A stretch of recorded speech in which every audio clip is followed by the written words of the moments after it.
Hier, la grande rencontre au sommet a eu lieu à Paris et l'Occident a tracé une ligne rouge. Hier, la grande rencontre au sommet a eu lieu à Paris et l'Occident a tracé une ligne rouge pour Poutine. Pour la toute première fois, la France et le Royaume-Uni ont annoncé leur intention d'installer leur propre base militaire en Ukraine. Et c'est véritablement le scénario catastrophe. Même la justification avancée pour ces bases est choquante. Jetons un œil à cette décision explosive et voyons aussi la réaction virulente de Merz et de Donald Trump. C'est parti. Actuellement, l'Ukraine est étonnamment calme et les médias occidentaux ne rapportent plus rien à son sujet. Et ça, c'est toujours un signe clair qu'un événement majeur se prépare en coulisses, quelque chose qui va tous nous surprendre. Et que puis-je dire ? Hier, il y a effectivement eu une conférence de presse en France, avec une immense surprise, mais dont les médias mainstream occidentaux ont à peine parlé. C'est pourquoi nous allons d'abord jeter un œil à un rapport du côté russe, publié par Komsofta. Puis, je vous livrerai mon analyse complète et ce que cela signifie pour la guerre en Ukraine. Le Royaume-Uni et la France sont déjà en train de se partager l'Ukraine. Un plan pour la construction de bases militaires est sur la table.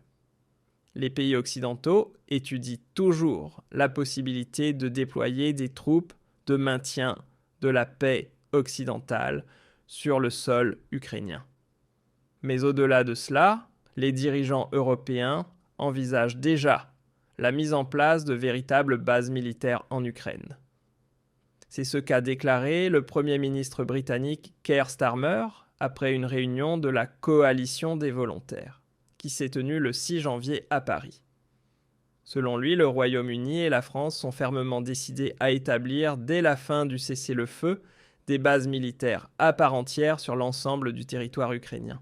Ils construiront également des dépôts de matériel pour les forces armées ukrainiennes. Le Royaume-Uni participera aussi à la mission de surveillance du cessez-le-feu, dirigée par les États-Unis, dès que le conflit sera terminé, a-t-il ajouté. Et ça, mes chers spectateurs, c'est vraiment énorme, parce que ces deux pays prévoient exactement ce que la Russie et Poutine ont toujours voulu empêcher. À mon avis, c'est même la principale raison pour laquelle Poutine a déclenché cette guerre. Il ne veut absolument pas de troupes, ni de bases militaires occidentales en Ukraine. Et peu importe qu'il s'agisse de bases de l'OTAN à part entière, ou simplement de troupes et de chars français et britanniques. Poutine, tout comme Lavrov, l'ont répété à plusieurs reprises, ils n'accepteront aucune présence militaire occidentale en Ukraine. Et cela vaut bien entendu aussi pour les bases militaires. Mais les Français et les Britanniques s'en moquent complètement. Lors de la conférence de presse d'hier, ils ont clairement déclaré qu'ils allaient aller jusqu'au bout dans la construction de ces bases, peu importe ce que Poutine en pense. Vous pouvez déjà écrire en commentaire ce que vous pensez, pourquoi, selon vous, les Français et les Britanniques sont-ils aussi têtus et tiennent-ils absolument à continuer d'escalader la situation ? Pendant que vous y réfléchissez, regardons de plus près la réaction de Merz, car elle est vraiment très intéressante. Notre chancelier Friedrich Merz ne participe pas cette fois-ci et semble s'être volontairement retiré du jeu. Le journal Bild a écrit « Merz, pas de soldats de la Bundeswehr en Ukraine pour le moment ». Le chancelier allemand a été clair, même en cas de cessez-le-feu durable entre l'Ukraine et la Russie, il n'y aura pas de troupes allemandes sur le sol ukrainien dans l'immédiat. Friedrich Merz a seulement évoqué la possibilité d'une mission de sécurisation du cessez-le-feu depuis un territoire voisin de l'OTAN. C'est ce qu'il a déclaré après la réunion de la soi-disant coalition des volontaires à Paris. Lors de la conférence de presse, qui a commencé avec 45 minutes de retard, le Premier ministre français Macron, le Premier ministre britannique Starmer et le président ukrainien Zelensky se sont réunis pour présenter de manière très symbolique un plan commun de déploiement de troupes en Ukraine.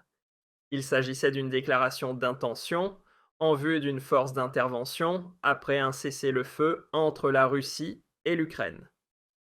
Ce qui a frappé toutefois le chancelier Friedrich Merz, censé être le quatrième intervenant, n'a pas participé à cette courte présentation, tout comme l'émissaire spécial des États-Unis, Steve Witkoff, qui brillait également par son absence. Et quand j'ai lu ça, j'ai été vraiment extrêmement surpris. Parce qu'en temps normal, notre chancelier est connu pour être le va-t-en-guerre numéro 1 en Europe, prêt à mener la guerre contre la Russie plutôt aujourd'hui que demain. Et en plus, il ne cesse d'invoquer l'unité européenne et surtout l'importance de la fameuse coalition des volontaires. Mais voilà qu'à présent, Merz ne fait soudainement plus partie des volontaires. Que s'est-il passé ? Aurait-il reçu un rappel à l'ordre venu d'Amérique ? Parce qu'il faut bien le dire, les Américains n'étaient pas présents lors de cette signature ou de cette présentation. Et ils ne le seront jamais. Les États-Unis ont répété à plusieurs reprises qu'ils souhaitent une paix en Ukraine. Mais une paix qui passe nécessairement par Poutine. Et comme Poutine rejette catégoriquement tout plan de paix impliquant des bases militaires, les Américains ne participeront pas à ce projet. Il se pourrait bien que les Américains aient réussi à rallier Merz à leur cause, en sachant très bien que si l'Allemagne ne participe pas, alors les Français et les Britanniques ne s'engageront pas non plus. Et peut-être qu'ainsi une paix avec Poutine deviendrait envisageable. Il faut aussi noter que de nouveau les Français et les Britanniques ne parlent que de cessez-le-feu, jamais de paix véritable. Or, c'est exactement ce que les Russes rejettent en bloc. Mais cela ne semble absolument pas déranger Paris ni Londres qui continuent sans relâche à faire monter la tension. Et j'ai une forte intuition sur les raisons de cette stratégie. On vient justement d'apprendre pourquoi l'Occident tient tant à imposer un plan de paix avec des troupes sur le terrain en Ukraine. Ce n'est pas pour contenir la Russie, mais pour prévenir un potentiel conflit civil, affirme un ancien conseiller de Zelensky. D'après Alexei Arestovitch, qui fut l'un des principaux conseillers du président ukrainien, les pays occidentaux envisagent d'envoyer des troupes, non pas pour affronter Moscou, mais pour empêcher un effondrement interne provoqué par des rivalités politiques, la prolifération des armes et d'éventuelles émeutes sociales. Dans une interview accordée lundi, Arestovitch a expliqué que l'objectif principal d'un tel déploiement militaire serait de prévenir une guerre civile. Il a qualifié la présence militaire proposée de force de stabilisation. D'après lui, les gouvernements occidentaux redoutent ce qui pourrait suivre la fin du conflit, un grand nombre de vétérans armés, une disponibilité généralisée d'armes automatiques, des tensions politiques profondes et une pression économique considérable. Il a également évoqué le risque d'émeutes massives dans les rues, notamment dans des villes comme Odessa-Kiev, Vinnytsia ou Lviv.